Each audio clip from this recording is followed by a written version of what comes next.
जब ब्रेक हुआ तो 2-3 सवाल बाहर से भी आए। एक बैंगलोर से आया, वो आपके सवाल पे आया था सवाल, जिसमें कहा आपने कि हिंदू मुसलमान ना क्यों करो। मैंने कहा कि हाँ, बिल्कुल नहीं होना चाहिए हिंदू मुसलमान। 25 करोड़ अगर आबादी है तो वो सब साथ मिलकर देश को महान बनाएंगे। अकेले सोचे कि हम अकेले बना लेंगे तो नहीं होगा, सबको मिलकर बनाना होगा, साथ चलना होगा। तो सवाल मेरे पास ये आया कि फिर आप ये क्यों जिन्होंने चुन के गोली मारी, धर्म पूछ के गोली मारी, वो लोग कौन थे? उधर से सवाल आया मेरे पास, एकदम बैंगलोर से, मिस्टर राजदान साहब का, यूएसए में रहते हैं। सवाल आया मेरे पास कि जिन्होंने गोली मारी, धर्म पूछ के गोली मारी थी।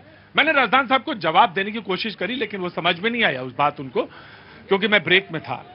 मैंने सिर्फ यही कहा कि देश को, इस मुल्क को ऊपर उठाना है।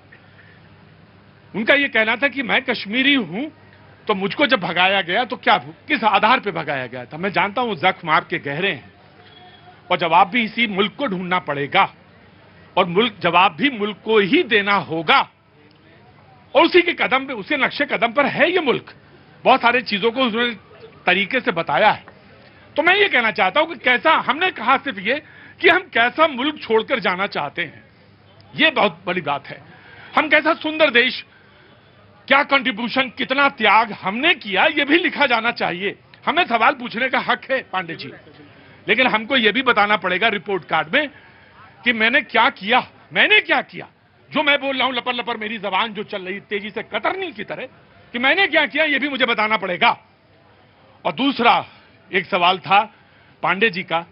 पांडे जी ने कहा कि 800 रुपए पेंशन मिलती है, परिवार नहीं चलता। पांडे जी, मैं आपसे बिल्कुल सहमत हूं, 800 रुपए में तो कुछ नहीं होता। 800 रुपए पेंशन मिलती है जी, मैं जानता हूं, जवाब ढूंढना पड़ेगा। लेकिन पांडे जी, एक बात जो मैंने आपके ऊपर नहीं डाला, पेंशन पे भी हमने कमेंट किया भी नहीं था। मैं कुछ और कह रहा था, कहना कुछ और चाह रहा था। ये वही मुल्क है, जब जरूरत पड़ी 1962 में, तो हमने एक वक्त की रोटी खाई, सिर्फ एक वक्त की रोटी खाई। आप मेरी बात सहमत है ना मेरी बात से? एक वक्त। तो हम कहां खड़े? आप कह सकते बड़े आदर्शवादी बनते हैं।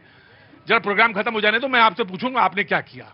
अगर पर्सनल पूछना चाहेंगे तो जवाब इसका दे दूंगा मैं अभी भी, लेकिन पर्सनल कभी डिबेट पे मैं जाता नहीं हूं। तो फिर क्यों गिना रहे हैं हम? मैं क्यों गिना रहा हूं? सारी चीजें गिना नहीं रहा हूं। आधार तो कहीं रखना पड़ेगा ना, आधार तो रखना पड़ेगा ना। चुनने का अधिकार है आपके पास, भाषण देने का भी आपको अधिकार है, चुनने का भी आपको अधिकार है, किसी को चुनिए आप। लेकिन यह तय है कि मुल्क 144 करोड़ों के साथ मिलकर ही चलेगा, अकेले नहीं चलेगा। इसका जवाब है सीधा। Now the debate is open, debate is open. मैं 1 बाय 1 सारे लोगों को दूंगा, मैं सारे लोगों को। हाँ जी भैया जी, आपने इसमें क्या लिखा है? मोहम्मद बिस्मिल्लाह खान, वो कहाँ है यहाँ पे? फैज खान। अच्छा, फैज खान जी लिखे हैं। हाँ। मतलब झूठ का कोई आधार तो होगा ना भाई साहब? झूठ का आधार भी तो बताइए। केवल राहुल गांधी जी झूठ बोलेंगे और भाग जाएंगे, पतली गली से निकलने दे देंगे? नहीं, बिल्कुल नहीं, बिल्कुल नहीं, कोई अधिकार नहीं किसी को। दूसरी बात, आरजेडी के नेता इतना बड़ा झूठ बोल। भैया, अगर आपने जीवन में झूठ नहीं बोला, ये तो बहुत बड़ी बात है। वैसे पांडे जी, ये भी देश के ऊपर एक बहुत बड़ा एहसान है, ये आसान काम नहीं है। कहां जाना हुआ सर? जी, मैं महाराष्ट्र नागपुर से हूँ जी, नागपुर के पास से हूँ। और मैं एक बोलना चाहूंगा, कांग्रेस जितनी दलित और मुस्लिमों की हिमायती बनती है और बाबा साहब का संविधान करती है, हमारे एरिया से ही डॉक्टर बाबा साहब आम्बेडकर खड़े हुए थे और उनको जिन्होंने हराया वो कांग्रेस थी, वो कांग्रेस थी। मैं भंडारा गोंदिया जिले से हूँ। आप कहां से? जी, मैं भंडारा गोंदिया जिला। भंडारा गोंदिया जिले से जी। और वही चल रहे बाबा साहब, और डॉक्टर बाबा साहब आम्बेडकर को हराने का काम ही कांग्रेस ने किया था वहां से। Right ji, you have to complete. भैया जी, 5 सेकंड हो गया। हिंदू मुस्लिम सिख ईसाई फैज खान जैसे भाई भाई, लेकिन अगर उसमें कोई निकलेगा कसाई तो उसे कसाई नहीं बोलेंगे क्या? क्या बात करते हो? केवल मुस्लिम है तो इसलिए मुंह जोगने नहीं आने वाले हम, इन नीतियों पे चलते। फैज खान भाई को नमन करते हैं हम, लेकिन अगर कोई आतंकवादी निकलेगा तो उसको धर्म देखकर नहीं एक्शन नहीं लेंगे, चुप रह जाओ। तुष्टीकरण राजनीति भारतीय जनता पार्टी नहीं करती है। और मैं इस पर भाई, आपने नहीं करते, मैंने कब कहा कि आप करते हैं? आप नहीं करते। आपने किसी भी मुसलमान को मुसलमान देखकर, किसी हिंदू को हिंदू देखकर टिकट नहीं दिया। तो मैं तो कह रहा हूं आप नहीं करते। बिल्कुल नहीं दिया, जो योग्य हुआ उसे टिकट दिया। और दूसरी बात, एक बार मैं पूछ रहा हूं, आरजेडी के प्रवक्ता यहाँ पे नहीं है सर, कांग्रेस के, इनसे मेरा सवाल पूछना जायज बनता है। केवल ये बता दें और आम आदमी ये भी बता दें, राहुल गांधी जी और केजरीवाल जी कब पूछ रहे तेजस्वी यादव से कि तुम झूठ क्यों बोले कि तुम्हारे पास वोटर आई कार्ड रहते, गुमराह क्यों किए? इसका जवाब दे, इधर उधर की बात ना नहीं, करें। वो आज इस पर नहीं, वो इस पर नहीं बोलेंगे, वो सत्येंद्र जैन पे बोलेंगे। देखिए, डिबेट एसआईआर पे होनी थी, वो तुष्टीकरण पे बात की है, वो इस पे बात की है, वो उस पे बात की है। मैं ये कहता हूँ एसआईआर पे उन्होंने सवाल पूछा है आपसे? मेरा जवाब ले लो सर। हाँ। हर किसी का खून है शामिल यहाँ की मिट्टी में, किसी के बाप का हिंदुस्तान नहीं है। एक दूसरा, अगर 65 लाख लोगों का नाम कटा है, एक भी व्यक्ति छूटता है, कांग्रेस पार्टी उसके लिए आंदोलन करेगी। झूठ, एक महीना- मेरे प्रोग्राम में झूठ बोलकर कोई जाएगा नहीं। जो 65 लाख हटे हैं उसमें कितने मरे हैं, कितने नहीं मिल रहे, अभी तक कोई आया नहीं है क्लेमेंट। वो तो लाओ ना, लाओ, सुप्रीम कोर्ट पूछ तो रहा है आपसे, लाओ। देंगे ना? अरे सुप्रीम अरे देंगे तब देंगे, हल्ला अभी से मचाएंगे। लो ना, जब देंगे तब देंगे।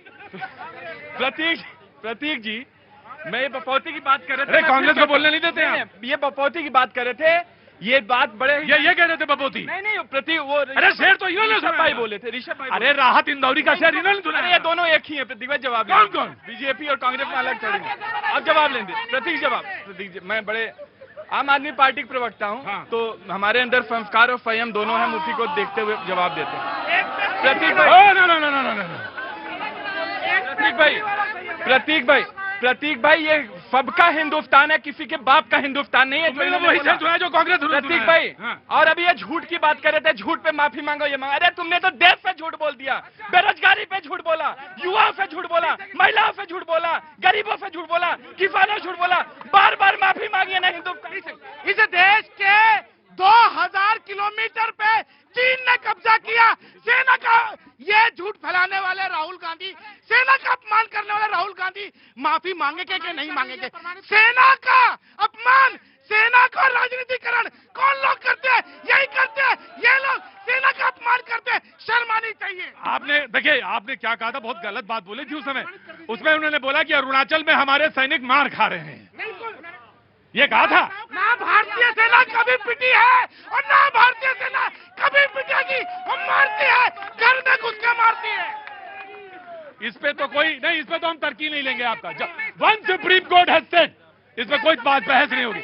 आप कहें कि वो मार रहे थे, वहां मार रहा है तो कह रहे हम मार रहे थे, क्या बात है भैया। कहाँ जाना हुआ गुरुजी? हम असम से हैं। असम से? कहाँ से?